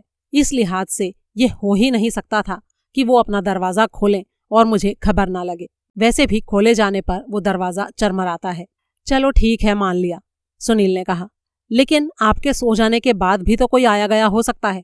नहीं हो सकता साहब, क्योंकि डिनर के बाद मेरे साहब सिटिंग रूम में 10 साढ़े 10 तक रुकते थे। उसके बाद वो ऊपर अपने बेडरूम में चले जाते थे। ऐसा करने से पहले वो हमेशा मेरे दरवाजे पर रुक के मुझे गुड नाइट बोल के जाया करते थे। उनका बेडरूम सिटिंग रूम के ठीक ऊपर था और मेरा बेडरूम ड्राइंग रूम के ठीक ऊपर। उनके ऊपर चले जाने के बाद भी अपने हाथ का काम पूरा करने के लिए मैं कुछ देर नीचे रुकती थी और फिर सामने वाला और पिछवाड़े का दोनों दरवाजे लॉक करती थी। उसके बाद मैं ऊपर अपने बेडरूम में जाती थी। अब ऊपर भी क्योंकि दोनों बेडरूमों के दरवाजे एकदम आमने सामने हैं, इसलिए ये नहीं हो सकता था कि रात को कभी वो दरवाजा खोलकर नीचे जाते और मुझे खबर ना मिलती। साहब थोड़े भारी बदन के थे और भारी कदमों से चलते थे। ऊपर से जो सीढ़ियां हैं वो लकड़ी की हैं और चरमराती भी हैं। तो इसका मतलब यह हुआ मिस जोशी कि आपकी जानकारी में आए बिना रात के वक्त किसी शख्स का वहां आना संभव नहीं था। बिल्कुल नहीं था सर। और उन 4 दिनों के बारे में आपका क्या कहना है जब आप वहां पर नहीं थी, जैसा कि आपने बताया था? असल में सर ऐसा 2 बार हुआ था जब मैं वहां नहीं थी, यानी कि मैंने 4 दिन इकट्ठे वहां से बाहर नहीं गुजारे थे, बल्कि 2-2 दिन में 2 बार करके ऐसा हुआ था। पहली बार ऐसा तब हुआ था जब मुझे हाउसकीपर की नौकरी शुरू किए 1 साल हुआ। एक शाम को डिनर के बाद साहब ने मुझे कहा कि मुझे वहां की रूटीन से कुछ वक्त के लिए निजात पानी चाहिए और 2 दिन की छुट्टी लेकर थोड़ी तफरीह करनी चाहिए। उन्होंने राजनगर में मरीना बीच पर एक कॉटेज मेरे लिए बुक करा दिया था और मेरे लिए एक कार का इंतजाम भी कर दिया, जो बुधवार सुबह मुझे सोलर पॉइंट से लेकर जाती और शुक्रवार की शाम को वापस लौट कर ले आती। इस बात की आपके ऊपर क्या प्रतिक्रिया हुई थी? सुनील ने पूछा। अरे मैं तो बहुत ही हक्की बक्की रह गई थी साहब, लेकिन वो साहब का हुक्म था तो मुझे पूरा करना ही था। हालांकि मैंने उनसे ये ज़रूर पूछा था कि जब मैं 2 दिन वहां नहीं रहूंगी तो उनके कामकाज कौन करेगा। उन्होंने बात को हंसी में उड़ा दिया था और कहा था कि 2 दिनों में वहां कोई तबाही नहीं आ जाने वाली और वो अपनी देखभाल आराम से खुद कर सकते थे। लेकिन एक बात ऐसी थी साहब जो मुझे जाती बार पता नहीं लगी थी, लौटने के बाद पता चली थी। मेरी गैर हाजिरी में उन्होंने झाड़ू पोंछा करने वाली लड़की और महाराज की भी छुट्टी कर दी थी। सुनील की आंखें सिकुड़ गईं। कमाल है, यानी कि बुधवार सुबह से लेकर शुक्रवार शाम को आपके लौटने तक वो वहां बिल्कुल अकेले थे? जी हाँ साहब। आई सी।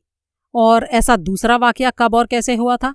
जी पहले वाले वाकये के 4 साल बाद, तब जबकि स्वरूपा की शादी को 1 साल हो चुका था।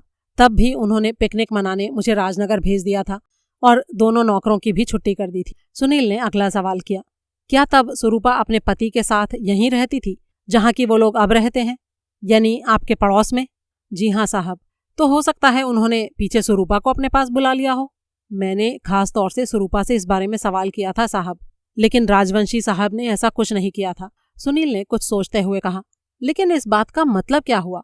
इस तरह से सोलर पॉइंट पर एकदम अकेले क्यों रहना चाहते थे? अब ये बात मुझे कैसे पता होगी साहब, और वैसे भी इन सब बातों को तो अब एक अरसा बीत चुका है। इसका जवाब सिर्फ राजवंशी साहब ही दे सकते थे और अब वो तो इस दुनिया में हैं ही नहीं। कुछ देर चुप रहने के बाद सुनील ने कहा, अच्छा डाक की क्या पोजीशन थी? मेरा मतलब कोई चिट्ठी पत्री तो आती जाती होंगी? जी इस बारे में मुझे कुछ नहीं पता साहब। डाकिया सोलर पॉइंट तक तो आता नहीं था।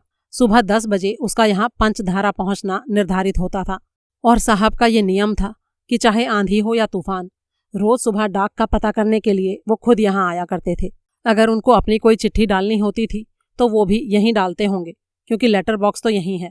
मेरे पास ये जानने का कोई जरिया नहीं था कि उन्होंने कोई चिट्ठी डाली या नहीं, या डाकिये से कोई चिट्ठी ली या नहीं। कई बार जब मौसम खराब होता था, खासतौर से बरसात या सर्दियों में, तो मैं उन्हें टोक देती थी कि उनको डाक के लिए नहीं जाना चाहिए, लेकिन वो मेरी बात कभी नहीं सुनते थे। कहते थे कि डाकिये को भी तो अकेली उनकी चिट्ठी के लिए 1 किलोमीटर चलकर सोलर पॉइंट पर आना पड़ेगा, तो अगर मैं ही चला जाऊं तो क्या हर्ज है। समझा। तो इसका मतलब है कि बीते 10 सालों में 9 साल आप उनके साथ रही हैं? जी हाँ साहब।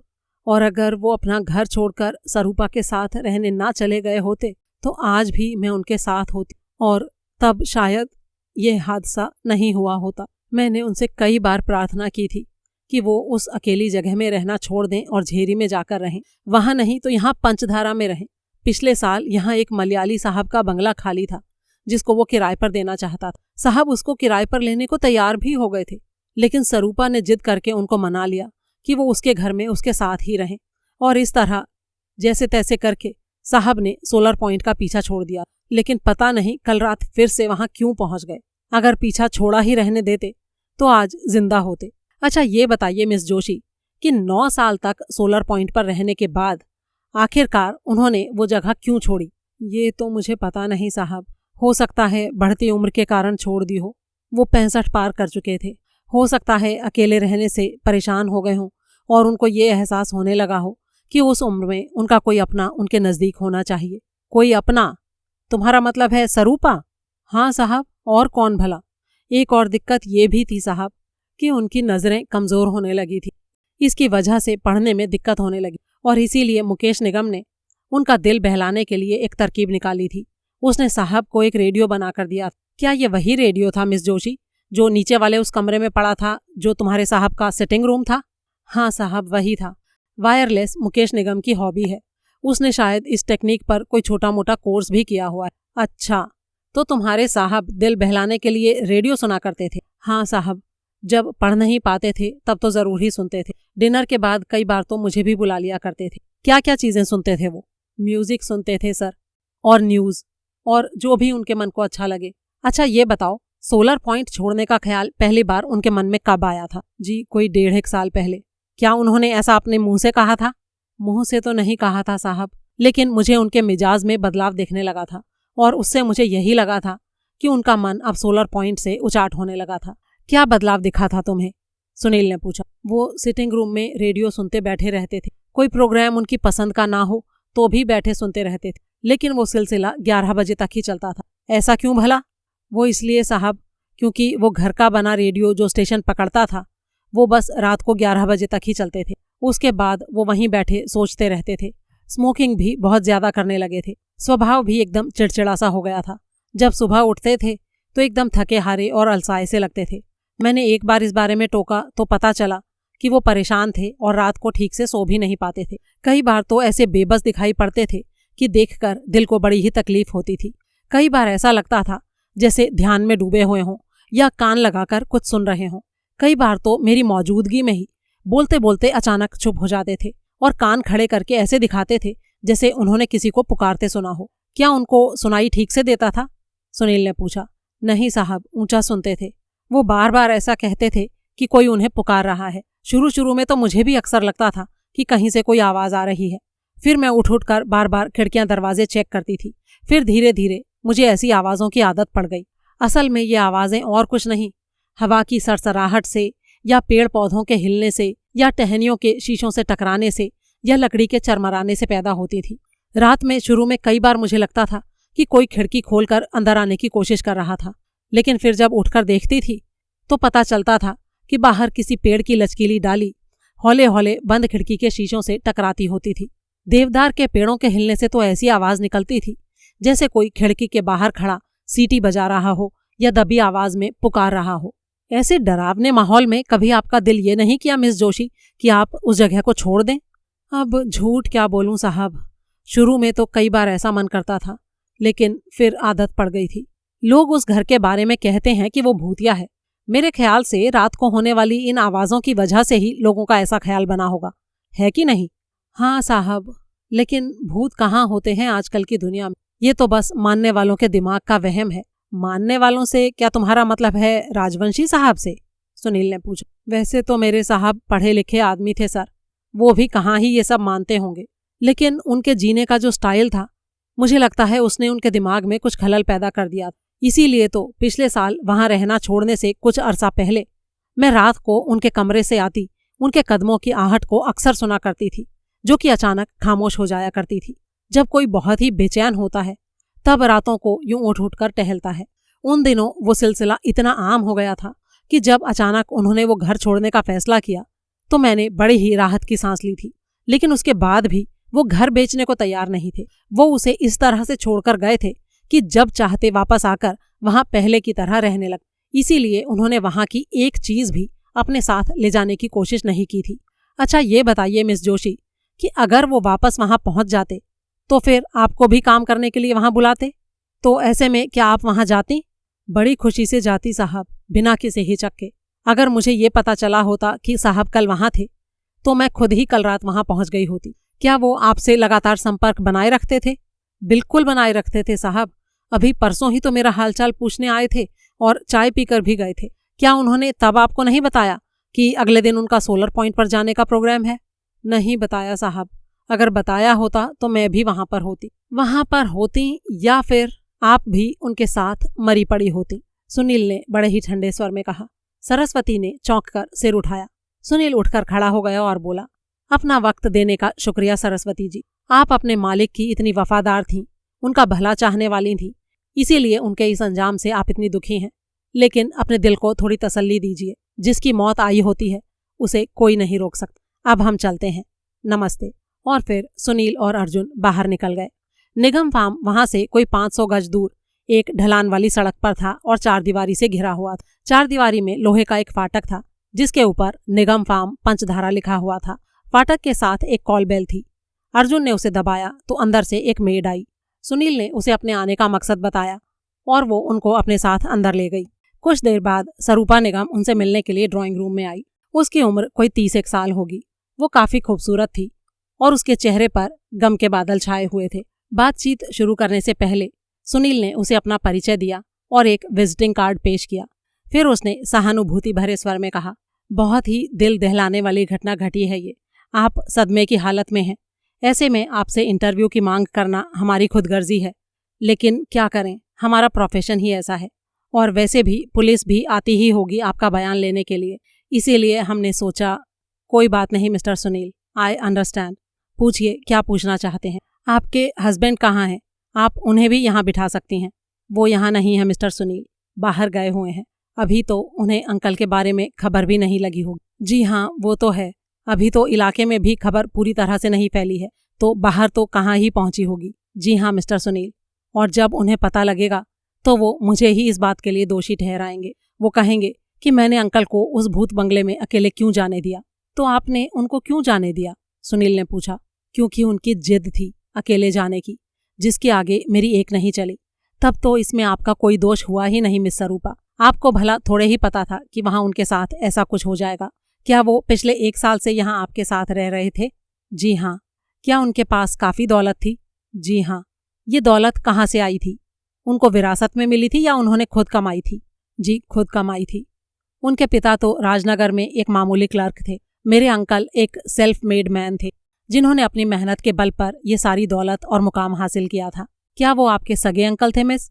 जी नहीं, वो मेरे पापा के बहुत पक्के दोस्त थे। 25 साल पहले दोनों राजनगर में मिले थे और दोनों ने इकट्ठे मिलकर ठेकेदारी की थी। बाद में अल्फा कंस्ट्रक्शंस के नाम से एक बड़ी कंपनी खड़ी की थी, पार्टनरशिप में। उस वक्त आप कितनी बड़ी थी मिस निगम? जी, दोनों की पहली मुलाकात के वक्त मैं 4 साल की थी। तभी से मैं उनको अपना अंकल मानती चली आ रही हूँ। वो भी शुरू से ही मुझे बेटे की तरह प्यार करते थे। मैं अपने माँ बाप की इकलौती औलाद थी। मेरे माँ बाप अब इस दुनिया में नहीं हैं, इसलिए शादी से पहले इस दुनिया में मेरा अगर कोई था तो वो राजवंशी अंकल ही थे। तब तो आप उनकी पत्नी से भी वाकिफ रही होंगी। उनकी मौत कैसे हुई थी? जी, वो काफ़ी बीमार रहती थीं। कोई जानलेवा बीमारी थी उनको जो काफ़ी लंबी चली थी। उनका आखिरी 1 साल तो पूरा बिस्तर पर ही कटा था। उनके कोई बाल बच्चे नहीं हैं? सुनील ने पूछा। जी, एक लड़का था, लेकिन अंकल के खुद के शब्दों में कहूँ तो ना होने जैसा था।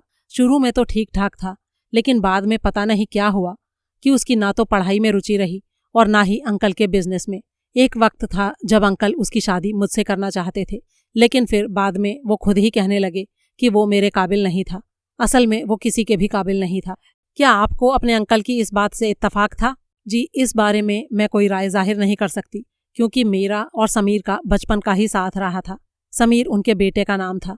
असल में मेरी माँ को सांस की कोई बीमारी हो गई थी, जिसके लिए इधर का हवा पानी ठीक नहीं था। माँ की सलामती के लिए मेरे पिता ने पार्टनरशिप से हाथ खींच लिया था और चेन्नई माइग्रेट कर गए थे, जहाँ की आबो हवा डॉक्टर लोगों ने मेरी माँ के लिए अच्छी बताई थी। लेकिन मेरी माँ वहाँ भी ठीक नहीं हो पाई। डैडी उनको इलाज के लिए लंदन भी लेकर गए, लेकिन फिर भी कोई फायदा नहीं हुआ। आखिरकार उनकी मौत हो गई थी। उनकी मौत से मेरे डैडी का दिल ऐसा टूटा कि 6 महीने बाद वो भी स्वर्ग में उन्हीं के पास पहुंच गए थे। अच्छा, ये बताइए मिस निगम कि जब आप चेन्नई में थी, उस दौरान आपका राजवंशी साहब से या उनके बेटे से तो कोई संपर्क नहीं रहा होगा ना? जी नहीं, सीधा संपर्क तो कोई नहीं था, लेकिन चिट्ठी पत्री चलती रहती थी और उन्हीं से हमें पता चलता था कि अंकल समीर से और ज्यादा नाउम्मीद होते चले जा रहे थे। ऐसी क्या खराबी थी समीर में? क्या वो ड्रग एडिक्ट हो गया था या फिर अय्याश था? जी, ये मुझे नहीं पता। मुझे तो बस ये पता है कि वो हमेशा पैसे के दबाव में रहता था। कई बार उसके ऊपर मोटा मोटा कर्जा चढ़ा और अंकल ने बड़ी बड़ी रकमें देकर उसे उस कर्जे से बाहर निकाला। फिर उसके बाद उसने कोई बड़ा स्कैंडल कर दिया था, जिसके बाद वो पूरी तरह से गायब ही हो गया था। तब पूरा 1 साल लगा था अंकल को उसे तलाश करने में। भूखे मरने जैसी हालत में वो बंबई में मिला था। अंकल खुद जाकर उसे वापस लाए थे और तभी हमें पता चला था कि वो बहुत पक्का बेवड़ा बन चुका था। अंकल ने वापस लाकर उसे सुधारने की बहुत कोशिश की, लेकिन कोई फायदा नहीं हुआ। अंकल ने उसे रिहैब में भी दाखिल कराया, लेकिन वहां से निकलने के बाद वो फिर से अपने पुराने रंग में आ गया था। बल्कि इस बार तो उसने पहले से भी ज्यादा गलत हरकत करके दिखाई थी। अंकल के नकली साइन करके उसने बैंक से ढेर सारा पैसा निकाल लिया था और फिर भाग गया था।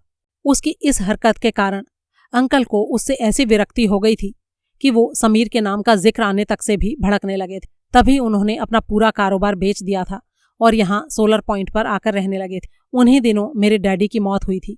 मैंने अंकल को इस बात की खबर की तो उन्होंने फौरन मुझे अपने पास बुला लिया। ओह, आई सी। तब यहाँ आकर आपने राजवंशी साहब में तो काफी तब्दीलियां देखी होंगी। जी हाँ मिस्टर सुनील, वो व्यक्ति लगते ही नहीं थे जिनको मैं बचपन से जानती थी। उनका स्वभाव, जीने का अंदाज, शक्ल सूरत, सब कुछ मैंने बदला हुआ पाया था। उनके बाल सफेद हो गए थे, वैसी ही फ्रेंच कट दाढ़ी उन्होंने रख ली थी और उनके चेहरे पर एक अजीब सी मुर्दनी और उदासी हमेशा छाई दिखाई देती थी। और इसी कारण वो इतने खामोश और एकांत पसंद हो गए थे। यहाँ तक कि जल्दी ही मुझे ऐसा महसूस होने लगा था कि वो मेरी मौजूदगी का भी कोई खास नोटिस नहीं लेते थे। कभी कभी मैं समीर का जिक्र छेड़ देती तो बहुत नाराज हो जाते थे, लेकिन हाँ, कई साल के बाद, मेरी शादी हो जाने के बाद एक बार उन्होंने किसी सिलसिले में खुद समीर का जिक्र किया था, और उस वक्त मुझे ऐसा लगा था कि चाहे जबान से वो भले ही कुछ ना कहते हों, लेकिन अपने इकलौते बेटे का ख्याल उनके दिमाग से कभी भी निकला नहीं था। बीवी और औलाद की डबल ट्रेजेडी ने उनको अंदर तक हिला के रख दिया था। वो अपनी जिंदगी से ऐसे विरक्त हो गए थे कि उनका रुझान अध्यात्म की तरफ हो गया था। ढूंढ ढूंढ कर उस टॉपिक पर किताबें पढ़ने लगे थे, तंत्र मंत्र में भी इंटरेस्ट लेने लगे थे, यहाँ तक कि ये समझने लगे थे कि किसी खास तरह के अनुष्ठान से मरी हुई आत्माओं को बुलाया जा सकता था, और ऐसा करके वो अपनी मरी हुई पत्नी तक से संपर्क कर सकते थे। सुनील ने बड़ी ही हैरानी से कहा, क्या ये सब उन्होंने खुद आपसे कहा था? साफ साफ तो कभी कुछ नहीं कहा था, लेकिन घुमा फिराकर उन्होंने कई बार मुझे ऐसा हिंट दिया था कि उनको ऐसा यकीन आने लगा था कि तंत्र मंत्र से मरे हुए लोगों की आत्माओं को बुलाया जा सकता। ये क्या नॉनसेंस है? हो सकता है आपसे समझने में कोई गलती हुई हो, सुनील ने जोरदार स्वर में कहा। देखिए, जो उन्होंने मुझसे कहा था वो मैंने आपको बता दिया। अच्छा ठीक है, एक बार के लिए आपकी बात मान लेता हूँ। तो आपके कहने के अनुसार क्या उन्होंने अपनी मरी हुई पत्नी से संपर्क कर लिया था? जी नहीं। क्यों भला? उनका कहना था कि उनकी पुण्यात्मा पत्नी और उनके बीच में समीर के पाप आड़े आ रहे थे। रबिश! अब ये सब क्या बकवास है? सुनील की हैरानी बढ़ती ही जा रही थी। जी, मेरे अंकल यही कहते थे। वो कहते थे कि अपने बेटे के पतन के लिए वो खुद जिम्मेदार थे और उनके अपने कुकर्मों की सजा समीर को भुगतनी पड़ रही थी। असल में किसी जमाने में वो बहुत हैवी ड्रिंकर हुआ करते थे। समीर के बचपन में उसके सामने ही बुरी तरह से पीते थे, इसीलिए उनको लगता था कि उन्हीं को देखकर समीर ने भी इतनी बुरी तरह से पीना शुरू कर दिया था, और इसीलिए उसका जो बेड़ा गर्क हुआ था उसके लिए वो खुद जिम्मेदार थे। उसकी तमाम गलत सलत हरकतों के बावजूद उनके मन में समीर के लिए इतना प्यार था कि मुझे पूरा यकीन है कि अगर समीर कभी लौट आता तो वो उसकी सारी गलतियां माफ करके उसे कलेजे से लगा लेता। सुनील ने सवाल किया, उनका बेटा लौट आता? क्या बेटे को पता था कि उसका बाप अपना बिजनेस छोड़कर और राजनगर को हमेशा के लिए छोड़कर यहाँ पंचधारा में सोलर पॉइंट पर आ बस गया है? क्या सोलर पॉइंट पर बाप बेटे की कभी मुलाकात हुई थी? जी नहीं, कभी नहीं हुई मिस्टर सुनील। अगर हुई होती तो मुझे इस बारे में पता होता, अंकल ने मुझे जरूर बताया होता। असल में अंकल की ये मंशा थी कि उनके नालायक बेटे के बारे में कभी किसी को पता ना चले, इसीलिए वो राजनगर छोड़कर यहाँ आ गए थे। आप इस बात को ऐसे समझिए कि हाउसकीपर सरस्वती, जो हमेशा उनके साथ रहती थी, उस तक को ये नहीं पता था कि उनकी कोई औलाद भी थी। आई सी। क्या आप जानती हैं मिस निगम कि आज की तारीख में समीर कहाँ होगा, और जहाँ होगा वहाँ ठीक ठाक होगा? जी नहीं, मैं इस बारे में कुछ नहीं कह सकती। कुछ देर खामोशी छाई रही, फिर सुनील ने कहा, अच्छा ये बताइए मैम कि पिछले साल आपके अंकल सोलर पॉइंट छोड़कर यहाँ आपके पास रहने क्यों चले आए थे? जी, असल में उनके दोस्त डॉक्टर मानक टाला ऐसा चाहते थे। अपने उस अजीबोगरीब लाइफस्टाइल की वजह से अंकल थोड़े से सनकी होते जा रहे थे। तंत्र मंत्र की बातों का इतना असर उनके दिमाग पर बुरा प्रभाव डाल सकता था और उन्हें पागल भी कर सकता था। डॉक्टर मानक टाला अंकल का सच्चे अर्थों में भला चाहते थे, और इसीलिए उन्होंने उनके बारे में मेरे पति से बात की थी।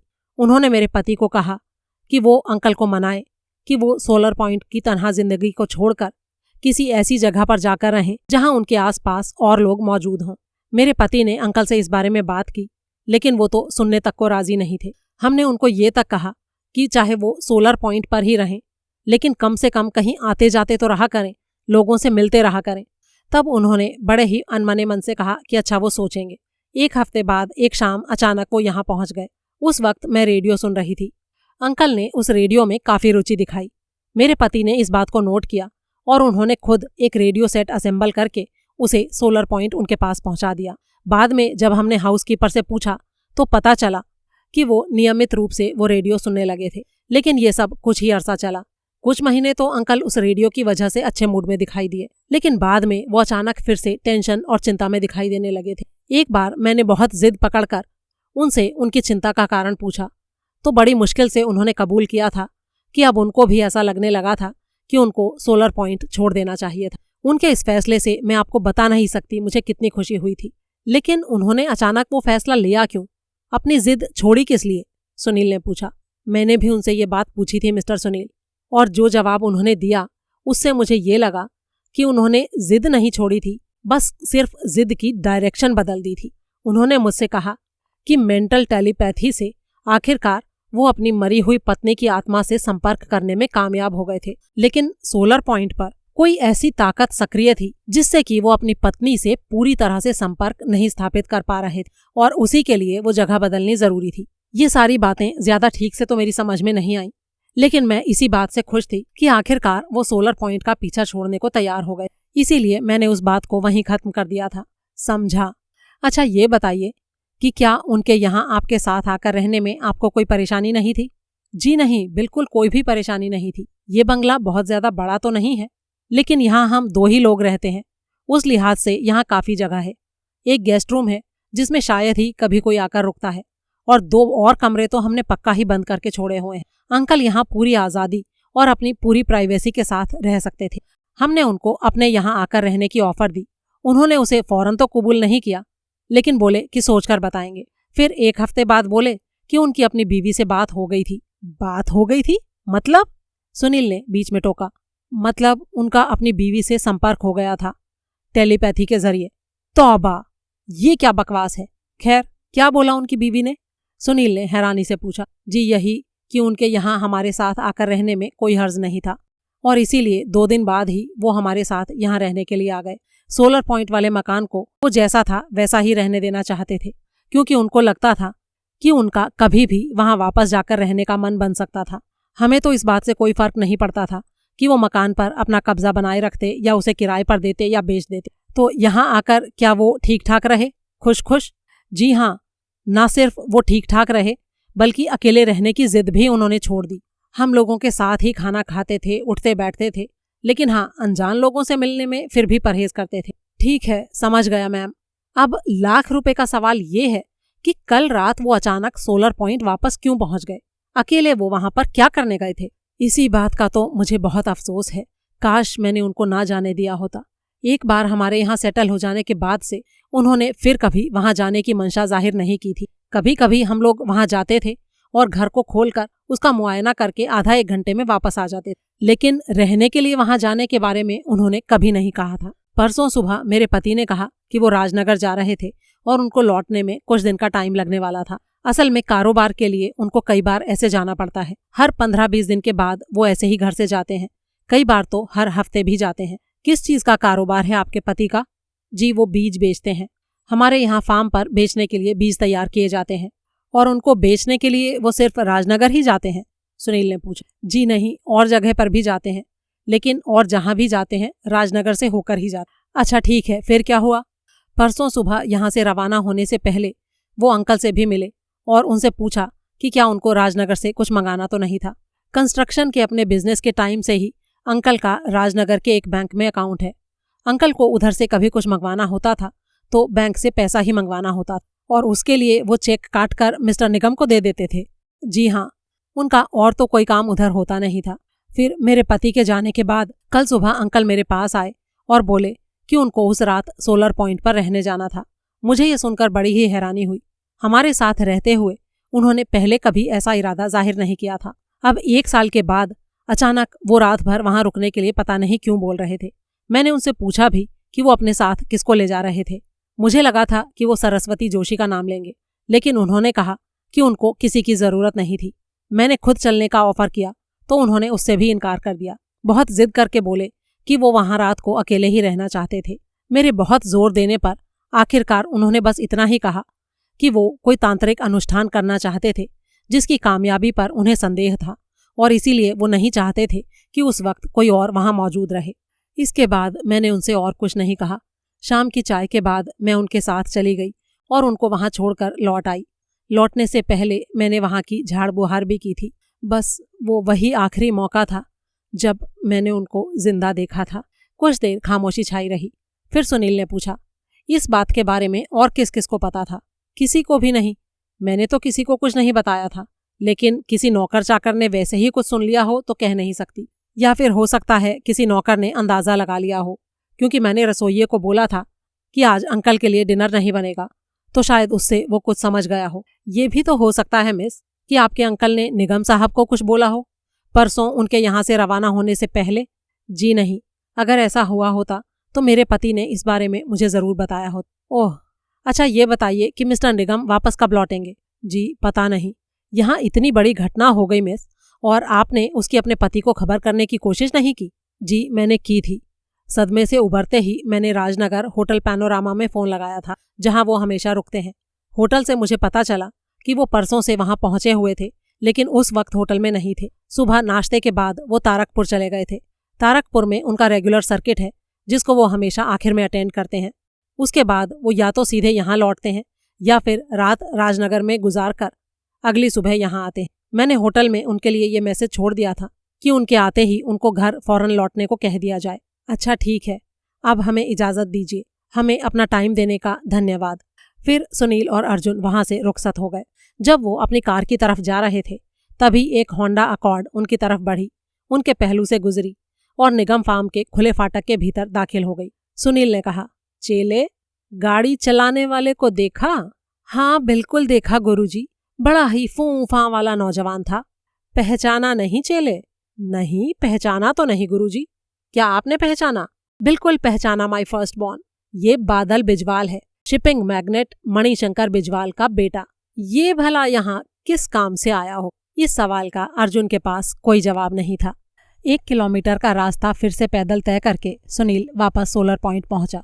अर्जुन को उसने अपने मोबाइल के साथ पीछे कार में छोड़ दिया था और अब तक जो सामने आया था उसकी रिपोर्ट तैयार करके उसे मोबाइल पर ही कॉपीराइटर को डिक्टेट कराने का आदेश दिया था।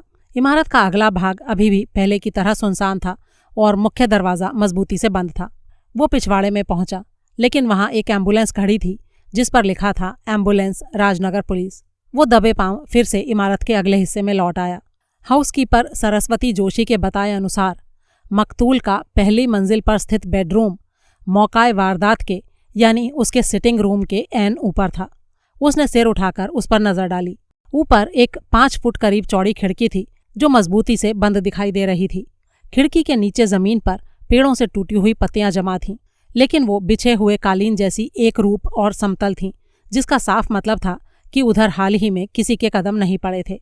वहां से थोड़ी दूरी पर एक पेड़ था जिसकी शाखाएं ऐसे फैली हुई थीं कि उनमें से एक बेडरूम की खिड़की के करीब तक पहुंच रही थी। उसने अपनी नजरें फोकस करके उस मोटी शाखा का ठीक से मुआयना किया तो उसे महसूस हुआ कि वो शाखा एक जगह से ऐसे छिली हुई थी जैसे कोई भारी चीज रगड़ खाती हुई उस पर से फिसली हो।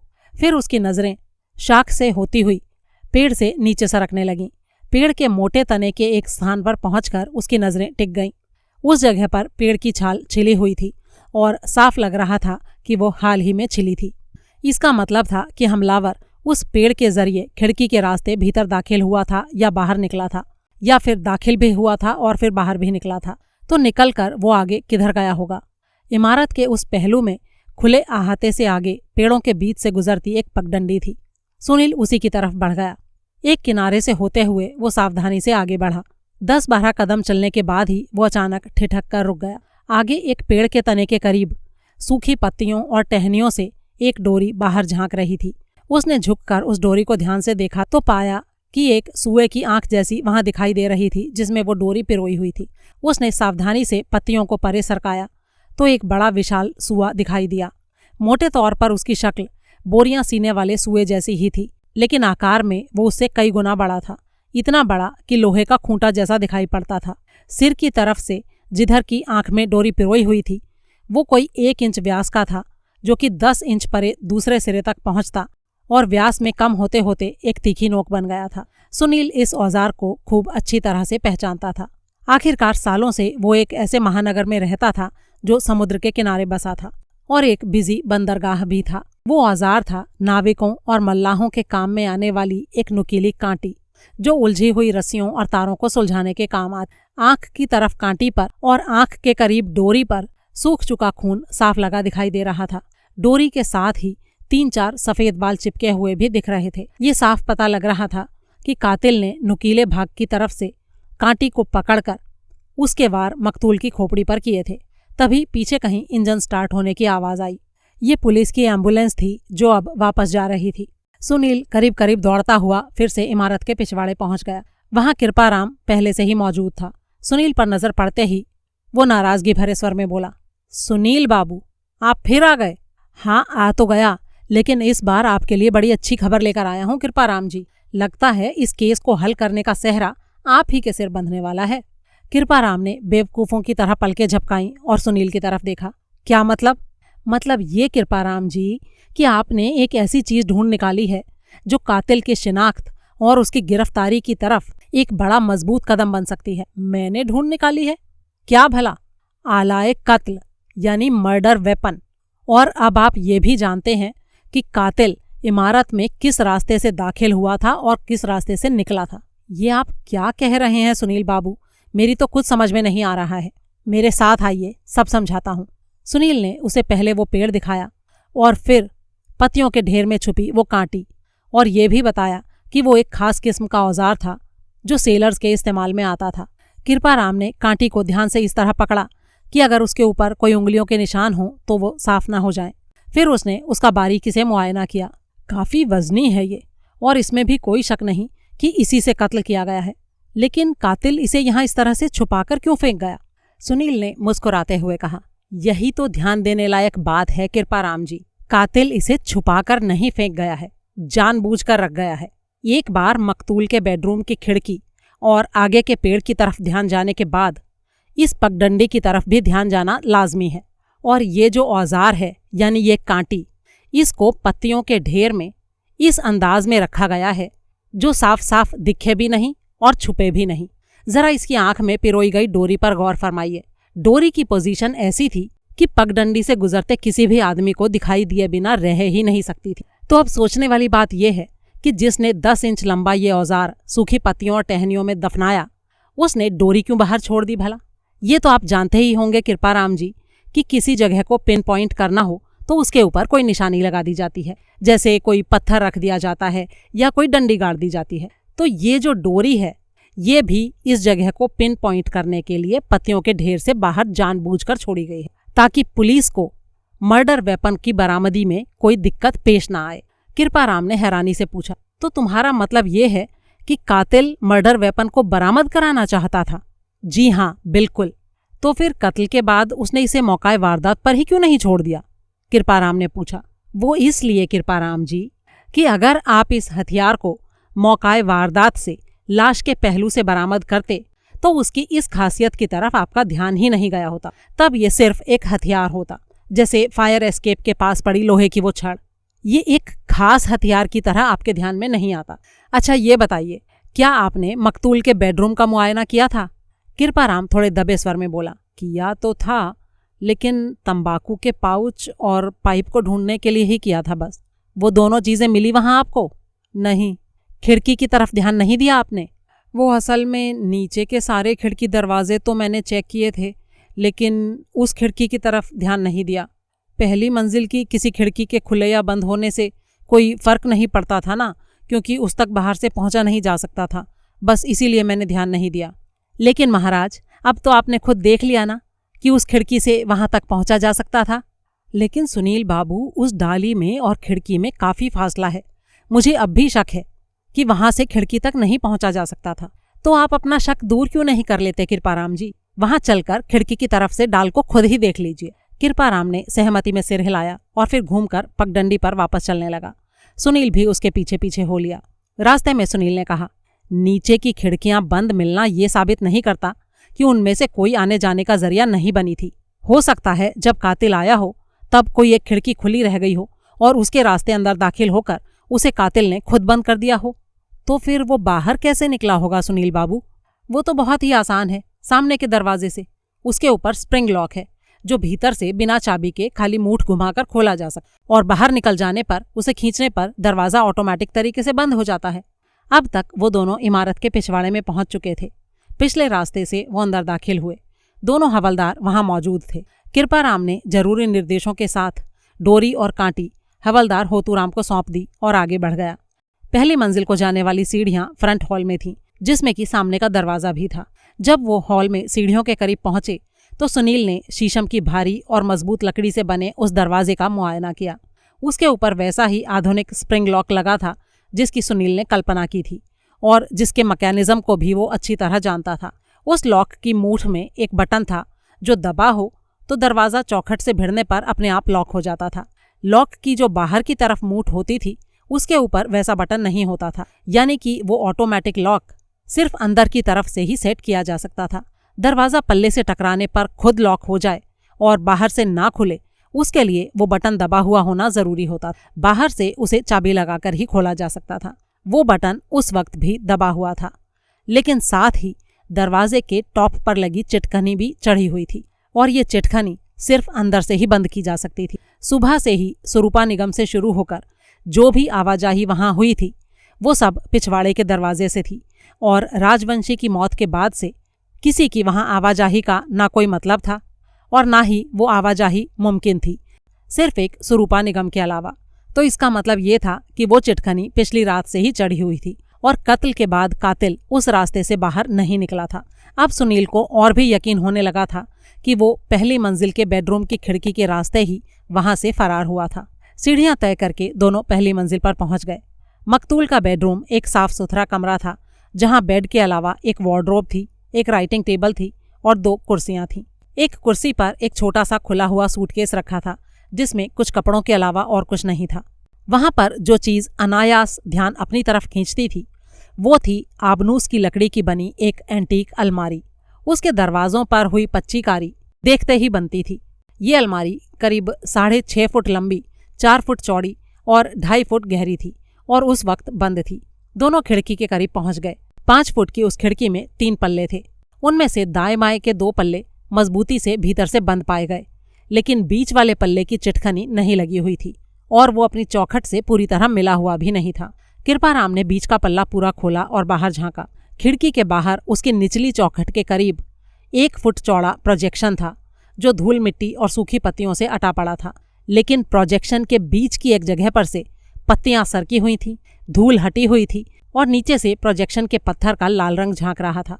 कृपाराम ने कहा, वो डाल यहाँ से बहुत दूर है सुनील बाबू, मुझे नहीं लगता कि कोई वहां से कूदकर यहाँ आ सकता था। सुनील ने गंभीरता से कहा, मेरा भी यही मानना है, लेकिन कोई आदमी अगर फुर्तीला और हल्का फुल्का हो तो खिड़की पर से उस डाल पर छलांग जरूर लगा सकता। ये काम मुश्किल तो है लेकिन नामुमकिन नहीं है। किसी ने खिड़की से बाहर निकलकर प्रोजेक्शन पर खड़े होकर उस डाल की तरफ छलांग लगाई थी तो वो उसकी पकड़ में आ गई थी और फासले से छलांग लगाकर वो पकड़ बनाने की कोशिश में ही वो डाल वहां से छिली हुई है। फिर सुनील ने उसका ध्यान प्रोजेक्शन पर से डिस्टर्ब हुई धूल पत्तियों की तरफ किया। ओहो, अब कृपाराम को जैसे सब कुछ समझ में आने लगा। यानी कि इस रास्ते से वो इमारत में दाखिल नहीं हुआ, सिर्फ बाहर निकला। जी हाँ कृपाराम जी, यही तो मैं आपको समझाने की कोशिश कर रहा हूँ। लेकिन उसने ऐसा क्यों किया होगा सुनील बाबू? जब वो सामने का दरवाजा खोलकर बड़ी आसानी से यहाँ से जा सकता था तो उसने जाने का ये मुश्किल रास्ता क्यों चुना? इससे पहले कि सुनील कुछ कहता, कृपाराम ने अचानक कहा, अरे एक जीप आ रही है, तुम जल्दी फूटो यहाँ से, ये मेरा बड़ा साहब ही होगा। सुनील एक पल भी गंवाए बिना तुरंत घूमा और दरवाजे की तरफ बढ़ गया। दरवाजे पर से पीछे घूमकर वो बोला, मेरी एक और बात पर ध्यान देना कृपाराम जी, वो जो कांटी हमें मिली है वो सेलर के काम का औजार होता है, इसलिए कातिल के तौर पर किसी ऐसे आदमी का ध्यान करना जिसका रिश्ता शिपिंग से हो। कृपाराम ने मुंह बिचकाकर कहा, अरे क्या सुनील बाबू, सेलर लोग क्या वो कांटी हर वक्त साथ लेकर घूमते हैं?